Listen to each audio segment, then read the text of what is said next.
Well, hello and welcome back. It is Boxing Day 2023, and as you can see around us, we have not a speck of snow. Very unusual for this time of year. Uh, Usually, this time of December, we would be at 2 feet of snow on the ground. I've seen it minus 30, minus 35 this time of year, but not the case this year. We had a couple of storms back to back the last two Mondays. We get 4 inches of rain in one, and we got two or 3 inches of rain in the second one. Temperatures up in the 50s Fahrenheit, and all the snow is gone. This has been what the old people used to call a green Christmas, and they had some rather dark sayings back in those days. They used to say a green Christmas meant a full graveyard, and you have to wonder about some of the things that they come up with. But anyway, what they were talking about was the fact that green Christmas meant no snow to insulate the ground. You'd still get the cold, and so the cold would creep in under the houses. No chance to bank the houses with snow the way they used to do, and with the cold and everything that goes with it, people would catch pneumonia or bad colds and pass away. So that's where the saying "Green Christmas, full graveyard" come from. A year like this would have been particularly hard on the loggers because, well, not so much the cutters, but any logging operation where they'd go into the woods, because it doesn't do any good to have a lot of logs cut if you can't get them to the mill. And so back in the days of no tractor trailers and no logging trucks, getting logs to the mill meant you had to get them to the river. And that meant you had to have a sled. You couldn't wagon logs economically any distance. And so logging crew would go in the woods. Typically they'd go in late September, and they'd cut through October, November, December, right on through until getting into March. They'd hold off. The snow would start getting sticky, and it was hard to get any sledding done. But as soon as there was 2 feet of snow on the ground, at least, then the teamsters would start sledding to the nearest stream. Of course, the economical way to move logs back in them days was a river drive, and so they'd set the camps up and the logging operation in such a way that you could get logs to a stream, then drive them down the stream to the mills. The mills would put booms out in the spring of the year after the ice run, after the high water subsided a little bit. They'd put booms out to catch the logs, and that's how the logs get delivered to the mill. So in a winter like this here, this could almost bankrupt a logging operation, because while this is great for the cutters and the teamsters that are yarding the logs out and put them up in yards.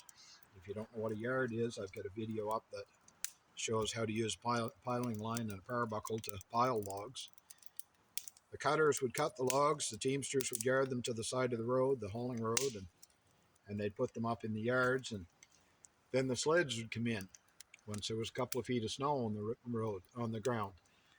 Now back then, they didn't take bullnosers in and bullnose roads everywhere that they were going to work. And so they would cut a sled road. Now, cutting a sled road meant finding a passage that was relatively flat. You didn't want a piece of sidling ground trying to haul on that or anything. They would try and find a flat path for the sleds, and they would cut the trees and remove any rocks and stuff that they could possibly remove to make clear going. Now, when they cut the trees on the sled road, they always cut the trees on a slant toward where the river was. So if you were cutting here and your stream was here, any trees in between on your sled road, you cut your trees on the slant like that. And the reason was, when the sled come to it, the crossbunk on the sled could ride up. If the sled was cutting down in the snow, the crossbunk would ride up a stump and drop over. If your stumps were flat, crossbunks would hit on the stump like that. So any of the old woodsmen traveling in the woods, they knew if you come out on a sled road and you were unsure of where you were, if they were traveling cross country or anything, you just looked at the stumps, whichever way the stumps was cut. If you could find a stump cut on a slant, that meant the river or the stream was in that direction. And usually the camp was built on the stream for availability of water, and because that's where the landings would be put up to hold the logs until time to drive them. And so the camps was always built along a stream. Now, in a winter like this, it would be impossible to sled logs, and you didn't want your cutting crew to get too much stuff ahead cut that wow, we get a lot of smoke going on here. You didn't want the cutters to get too much ahead without enough snow to sled it, because if your cutters had 500,000 board feet of logs cut and put up in yards, but you had no snow to sled it on, the contractor was out the money that it cost to get all that stuff cut, because the logs had no value until they hit the water. And so in a year like this, you had to hope and pray that there was going to be snow, or else logging operation could be pretty much bankrupted. Now, the story I want to tell you about today has to do with a logging operation that one of my ancestors on my mother's side of the family was involved with. My mother's side of the family, they were teamsters. My father's side, they were mostly farmers and loggers, but my mother's side of the family, they were teamsters in the camps for generations. My grandfather worked in the camps as a teamster until after World War II. After World War II, he was able to get a job in the sawmill, which was only a couple of miles away from his farm. He had a small holding where they grew a little bit of stuff to live on. But up until World War II, he worked in the camps as a teamster, go in the fall, and sometimes they would get out at Christmas time for a few days, but usually they were in the woods for the entire winter, from late September right through until March, or maybe even into April. But his father and his grandfather, they both worked as teamsters in the woods. It was his grandfather that this story takes place around, Alexander Brown. And he was cutting or working as a teamster with a crew that was on the Muswell Brook. Now, if you look at a map in New Brunswick, the Miramichi River that I live on it cuts kind of southwest to northeast, kind of makes a half moon through the province. South of the Miramichi is the Muswell Brook, and then the Cairns Rivers. The Muswell sits about halfway between the Miramichi and the Cairns River. The Muswell empties into the Cairns. It's a pretty good-sized brook, and so they were able to drive logs on that brook. There was enough water in the spring to drive logs down it. So this camp that they were working at was on the Muswell Brook. Now, when they built a camp, they always tried to build a camp close to fresh water, a freshwater spring. And the reason was they didn't want to be the men drinking the water out of the brooks and stuff where the beavers and moose and everything else was. So they'd try and find a spring to build the camps close to, so they had fresh water for the men. And so this operation that Alexander was working on, they were using a camp that had been built a few years before that was right on a spring that emptied into Muswell Brook. And so because this camp wasn't close to the block that they were logging, they had to travel around the perimeter of a bog. Now in this country, there's two different kinds of bogs. One type of bog that you'll find here is just really just a depression in the forest, and there'll be some spruce and fir grow in it, cedar maybe, but one of those bogs that has mature trees growing into it, it'll be muddy and wet, but the trees will achieve at least a bit of a size because there's a solid bottom down there.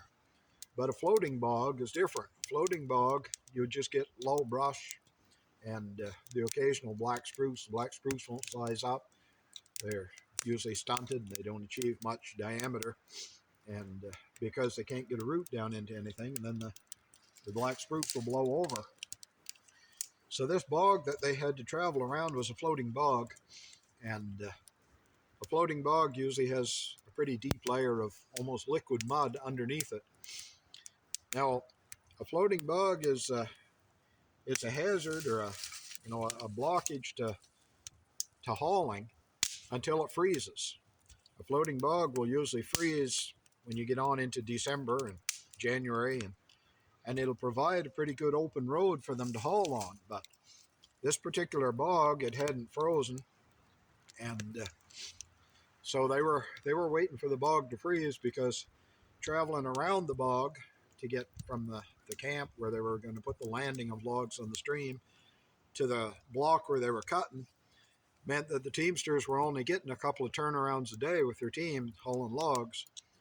But if they could come straight across the bog, they'd be able to gain an extra trip a day at least.